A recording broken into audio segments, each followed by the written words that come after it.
iglesia primitiva empezó a extenderse y describe los viajes misioneros del apóstol Pablo.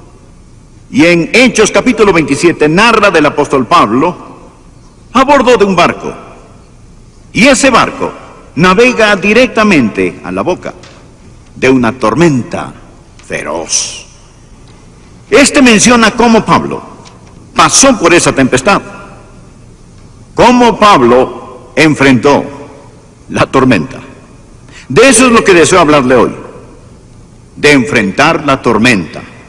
Me fascina el capítulo 27 del libro de los Hechos, y he predicado de este de vez en cuando, porque al abrir la Biblia allí puede usted oler el aire salado del mar. En esta historia particular, antes de dar inicio, quiero recordarle que el apóstol Pablo es un prisionero. Él es un preso por predicar el evangelio de Cristo, y las autoridades lo estaban trasladando a Roma para ser juzgado. A propósito, Pablo abordó esta nave como prisionero, pero descubriremos que poco tiempo después era el capitán. Sabe, Pablo era diferente a la mayoría de nosotros. Muchos vemos dificultades en toda oportunidad. El apóstol Pablo veía oportunidad en cada dificultad. Usted lo ponía en prisión, pronto terminaba siendo el carcelero. Él cantaba alabanzas en la noche. Usted lo ponía ante el rey Agripa y él era el demandado. Poco después era el abogado acusador. Él toma toda oportunidad y aplica a esta la palabra de Dios que dice: mas a Dios gracias, el cual nos lleva siempre en triunfo en Cristo Jesús. Y si se encuentra en una tempestad, vamos a estudiar lo que Pablo hizo y entonces ver cómo lo podemos aplicar y aprender cómo enfrentar la tormenta. Por favor, Hechos capítulo 27, empecemos en el versículo 20. Aquí él describe la tormenta: y no apareciendo ni sol ni estrellas por muchos días, y acosados por una tempestad no pequeña. Eso simplemente significa que la tempestad era grande. Acosados por una tempestad no pequeña, ya habíamos perdido toda esperanza de salvarnos. Tal vez así es como está usted. Se encuentra en medio de una tormenta terrible y toda esperanza parece desvanecerse. Entonces Pablo, como hacía ya mucho que no comíamos, puesto en pie en medio de ellos, dijo: habría sido por cierto conveniente, oh varones, haberme oído, y no zarpar de Creta tan solo para recibir este perjuicio y pérdida. Pero ahora os exhorto a tener buen ánimo, pues no habrá ninguna pérdida de vida entre vosotros, sino solamente de la nave, porque esta noche ha estado conmigo el ángel de Dios, de quien soy y a quien sirvo, diciendo: Pablo, no temas. A propósito, alguien me dijo, no las he contado yo, que por lo menos 365 veces encontramos en la Biblia la frase no temas, una vez por cada día del año, diciendo: Pablo, no temas, es necesario que comparezcas ante César, y he aquí, Dios te ha concedido todos los que navegan contigo. Por tanto, oh varones, tened buen ánimo, porque yo confío en Dios que será así como se me ha dicho. Bien, existen básicamente tres cosas. Quiero que usted vea al estudiar este pasaje de las Escrituras hoy. Primero, la razón para estas tormentas. Segundo, deseo que vean la reacción de la gente cuando se encuentra en medio de las tormentas. Personas buenas y personas malas, piadosas y ateas. Y tercero, quiero que vean el resultado de la tormenta, lo que ésta hace en las vidas de los creyentes y en las vidas de los que no conocen al Señor. Algunos realmente pueden identificarse con esto. Muchas veces estamos en medio de torbellinos que no hemos creado. En ocasiones los niños se meten en problemas debido a sus padres. Es decir, los pequeños nacen y sus padres son impíos o padres imprudentes, y ellos son arrastrados en una tormenta debido a sus padres. A veces nos encontramos en dificultad debido a las autoridades sobre nosotros. A veces, amigos, la nación se ve en tormentas debido al mal liderazgo, a causa del mal liderazgo. Y en ocasiones el Congreso o el presidente o los jueces pasan leyes y reglas, y nosotros estamos a bordo del barco del Estado y nos vemos navegar rumbo a juicio. Decimos, desearía poner mis manos en el timón. Deseamos de algún modo poder hacerlo, pero navegamos a bordo de la nave del Estado.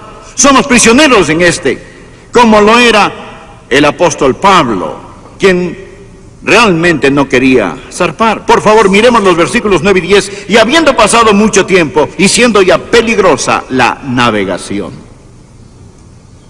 Hay cierta temporada en el Mediterráneo, sobre todo en aquellos días en que usted no navegaba. Por haber pasado ya el ayuno, Pablo les amonestaba diciéndoles: varones, veo que la navegación va a ser con perjuicio y mucha pérdida, no solo del cargamento y de la nave, sino también de nuestras personas. El apóstol Pablo tenía su radar espiritual. Él estaba diciendo: no naveguen, no naveguen, no naveguen. Más de nuevo, el asunto estaba fuera de las manos de Pablo. No había realmente mucho que él pudiera hacer. Versículo 11. Pero el centurión daba más crédito al piloto y al patrón de la nave que lo que a Pablo decía. Usted tiene a un hombre de negocios. Él es el dueño de la nave. Es un magnate de la navegación. Motivado por la ganancia, llevado por la sabiduría humana. Así que por un lado tiene al hombre de Dios y por el otro al hombre mundano. Y el centurión tiene que tomar una decisión. Entonces dice: bueno, no voy a atender al fanático religioso. No voy a obedecer al prisionero. Escucharé al hombre que es obviamente un hombre exitoso. Él es el dueño de esta nave. Y anuncia que van a zarpar. Existen formas de hundir un barco. Aún sucede hoy día. Estas son las razones de las tormentas de la vida. Hablemos un poco acerca de la reacción a las tormentas de la vida. ¿Cómo reacciona la gente? Bien, leamos el versículo 14 al 21. Pero no mucho después dio contra la nave un viento huracanado llamado Euroclidón. Y siendo arrebatada la nave, y no pudiendo poner proa al viento, nos abandonamos a él y nos dejamos llevar. ¿Qué significa eso? No podían controlarla. El viento controlaba el buque, y se dijeron: no podemos ir en esta dirección ni en la otra. Simplemente eran aventados por la tormenta. ¿Qué es lo que le sucede a un hombre impío cuando se ve frente a la tormenta? Bien, se deja llevar por el viento.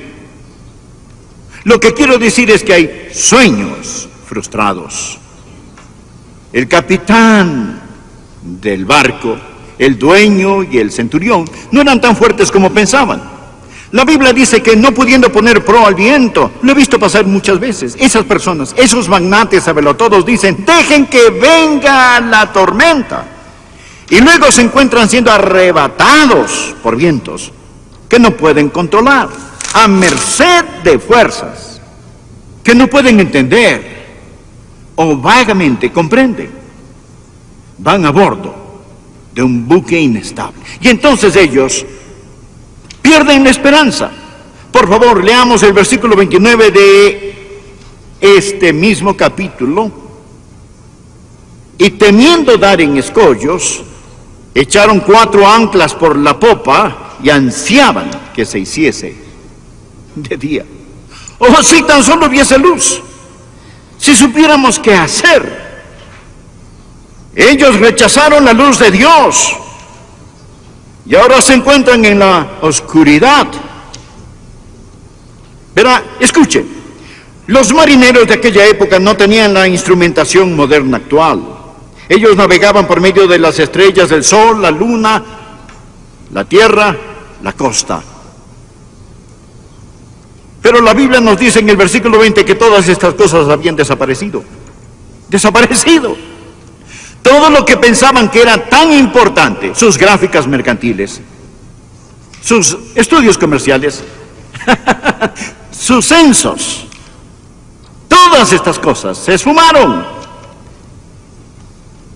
¿Qué hace usted, amigo, cuando las estrellas se desvanecen de su noche y el sol desaparece de su día? Ellos en la oscuridad abrumadora deseaban el día, sus esperanzas disipadas. Y luego, ¿sabe lo que hicieron? Ellos se comportaron insensatamente. Empezaron a hacer planes imprudentes, porque no tenían estrellas con las cuales guiarse. Y existe una clase de compás interno que toma control. Leamos en el versículo 30. Entonces los marineros procuraron huir de la nave, y echando el esquife al mar, aparentaban como que querían largar las anclas de proa. Pero Pablo dijo al centurión y a los soldados: si estos no permanecen en la nave, vosotros no podéis salvaros. Habían unos marineros a bordo que se dijeron: pretendamos que vamos a bajar un ancla de la proa. Allí hay un pequeño bote, un bote salvavidas. Lo abordaremos, abandonaremos esta gran embarcación y escaparemos. Pablo les dijo que si no permanecían en el buque, que no había esperanza alguna. ¿Qué fue eso? Fue una forma de escape edificada sobre el egoísmo. Lo he visto muchas veces. Un hombre que se entrega al alcohol es una forma de escape fundada sobre el egoísmo. Usted dice: bueno, ahogaré mis problemas. No, estos pueden nadar, amigo. Usted es quien se ahogará. El hombre que se divorcia, la mujer que se divorcia, eso es un escape asentado sobre el egoísmo. Usted creó la tormenta y ahora está intentando escapar en un bote salvavidas. El hijo que se escapa huye de casa. El último acto de egoísmo y cobardía es el suicidio. Si está pensando en el suicidio, amigo, permítame decirle: el suicidio no es el escape de la tempestad. Escúcheme. Nunca resuelve un problema. Es lo último en egoísmo y cobardía. Pero esta gente está aquí, siendo arrebatados por el viento. Estaban trabajando, estaban lanzando todo fuera de borda, sin poder ver en qué dirección navegar. ¿Conoce a personas así? Amigos, el mundo está lleno de ellas. Y estaban en una tempestad, de la cual para empezar se les advirtió que no la enfrentaran. Ahora, así es como el incrédulo en ocasiones se enfrenta a las tormentas. Pero ¿qué de los creyentes? Veamos al apóstol Pablo aquí. Esto es una bendición para mí. Por favor, continuemos en el versículo 22. Aquí vemos al apóstol Pablo. Él llama a todos a cubierta y el apóstol Pablo les informa: tengo que anunciarles algo. Pero ahora os exhorto a tener buen ánimo. ¿Se puede imaginar a un hombre decir eso en medio de este tipo de problemas? Hay algunos de ellos que piensan somos unos ingenuos. Piensan que no sabemos de lo que hablamos cuando predicamos un buen mensaje en medio de los días en los cuales vivimos. Existen tres clases de personas: las que tienen miedo, las que no saben lo suficiente como para tener miedo, y los que conocen sus Biblias. Aquí el apóstol Pablo les decía: tener buen ánimo, pues no habrá ninguna pérdida de vida entre vosotros, sino solamente de la nave. Es decir, la nave se iba a perder. Continuó diciendo: porque esta noche ha estado conmigo el ángel de Dios, de quien soy y a quien sirvo. Aquí el ángel de Dios era el Señor Jesús, porque él pertenecía a Jesús. Y el Señor Jesús abordó ese barco con el apóstol Pablo. Y él le dijo: Pablo, no temas. Y nuevamente en el versículo 25 da este mensaje que él da a menudo cuando estamos en medio de la tormenta: tened buen ánimo. Pablo, ¿quién pone esa sonrisa en tu rostro en medio de la tormenta? Pablo responde: el mismo que me dio alabanzas en la noche cuando estaba en el calabozo en Filipos. Su nombre es Jesús. Veo al apóstol Pablo caminando en la cubierta del barco, citando la palabra de Dios, el Salmo 107, del versículo 23 en adelante. Los que descienden al mar en naves y hacen negocios en las muchas aguas, ellos han visto las obras de Jehová y sus maravillas en las profundidades, porque habló e hizo levantar un viento tempestuoso que encrespa sus ondas, suben a los cielos, descienden a los abismos. Sus almas se derriten como el mal, tiemblan y titubean como ebrios, y toda su ciencia es inútil. Entonces claman a Jehová en su angustia, y los libra de sus aflicciones. Cambia la tempestad en sosiego y se apaciguan sus ondas. Luego se alegran porque se apaciguaron, y así los guía al puerto que deseaban. ¿Qué diferencia entre la reacción de los que conocen al Señor y los que no conocen al Señor cuando están en una tormenta? Quizás si usted está en este instante en una tormenta, desee leer este salmo, le será de gran bendición, el Salmo 107. Ahora, veamos lo último rápidamente. Hemos hablado de las razones y de las reacciones a la tormenta. ¿Cuál fue el resultado de la tormenta? Nuevamente leamos el versículo 23. Porque esta noche ha estado conmigo el ángel del Dios, de quien soy y a quien sirvo, diciendo: Pablo, no temas. Subráyelo, por favor. Es necesario que comparezcas ante César. Bien, ¿quién era César? Él era el emperador romano. ¿Dónde vivía? En Roma. ¿A dónde se dirigía la nave? Hacia Roma, hacia Italia. Y Dios le dijo a Pablo: ahí es hacia donde te diriges. Amigo, escúcheme. Dios tenía un plan. Y el plan de Dios era llevar a Pablo a Roma. En Hechos 23, versículo 11, Dios le reveló a Pablo: es necesario que testifiques también en Roma. Sin lugar a discusión, Dios lo predeterminó. En Hechos 28, versículo 14, después de este capítulo 27, dice: y luego fuimos a Roma. Escúcheme, no sé de una mejor ilustración en la palabra de Dios que muestre la soberanía divina y la responsabilidad humana al mismo tiempo. ¿Era el plan de Dios que ese buque zarpara? No. Dios le dijo a Pablo con el radar espiritual: no naveguen. Ese no era el plan de un Dios amoroso en esa nave. Y le diré que más, el Evangelio de Lucas y el libro de los Hechos. Y le diré que más, la voluntad soberana del Dios Todopoderoso. Y toda decisión errónea que ellos pudieron haber tomado no pudo cambiar la voluntad de Dios. ¿No es asombroso? Donde Dios no gobierna, Dios se enseñorea. Ha volado en uno de sus grandes aviones para ir a otro continente, quizás un 747. Usted puede dormir, comer, tomarse un refresco o un café, lo que quiera. Pero amigo, mientras usted toma esas decisiones pequeñas, ese avión simplemente se dirige a un determinado aeropuerto.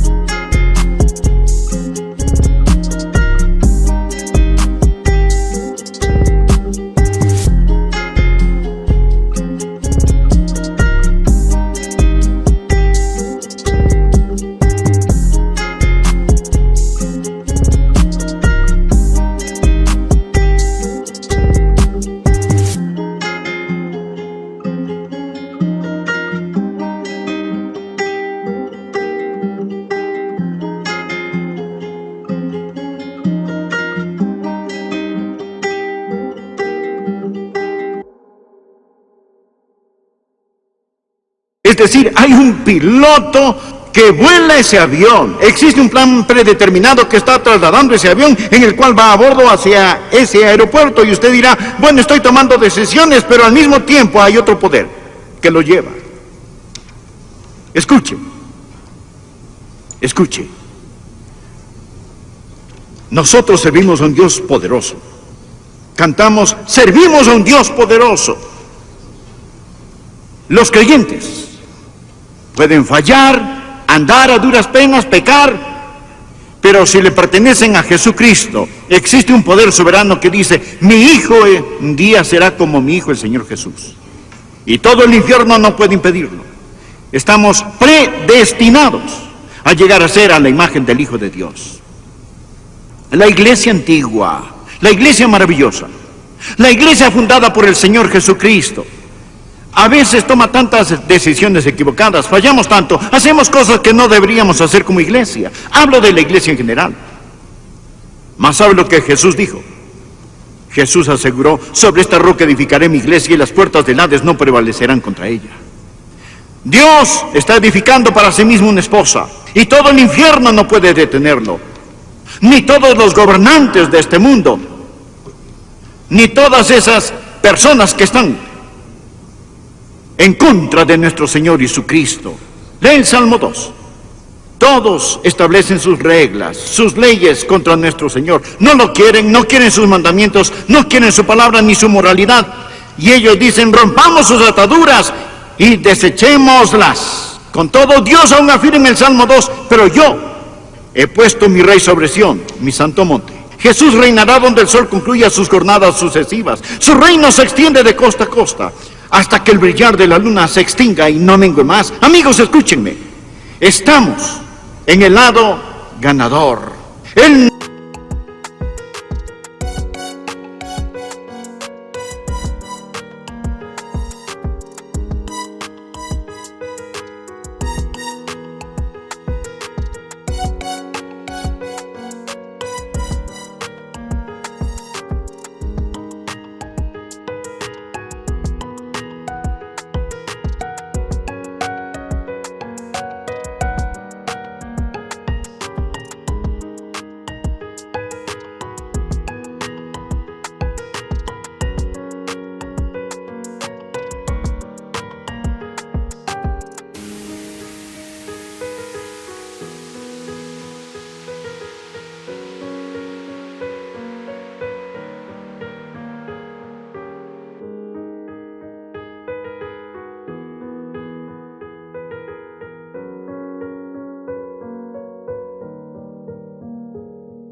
no puede fallar.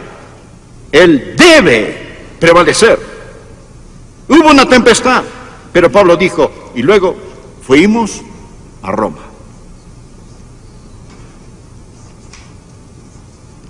Pablo dijo, tened buen ánimo, yo confío en Dios.